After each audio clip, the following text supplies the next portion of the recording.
السلام علیکم۔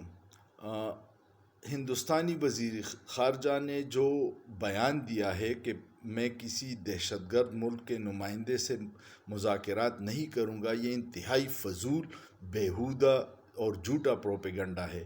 لیکن کیا کریں، ہمارے فیصلہ ساز ہی ان کو یہ مواقع فراہم کرتے ہیں۔ عمران خان جو سابق وزیر اعظم ہے، جو مسلم امہ کا پاپولر لیڈر ہے، اس کو 10 مئی کو اسلام آباد میں دہشت گردی کے ایک مقدمے میں تفتیش کے لیے بلایا گیا ہے۔ یعنی جن لوگوں نے آرمی پبلک اسکول میں دہشت گردی کر کے 165 بچوں کو شہید کیا، پولیس لائن حملے میں 110 پولیس والوں کو شہید کیا، اور عمران خان، یہ سب پہ ایک جیسے دہشت گردی کے مقدمات ہیں۔ اگر آپ اپنے وزیر اعظم کو عزت نہیں دیں گے تو دوسرے ممالک پر آپ پہ اسی طرح دہشت گردی کے الزامات لگائیں گے۔ سوچئے، سوچنا جرم نہیں ہے۔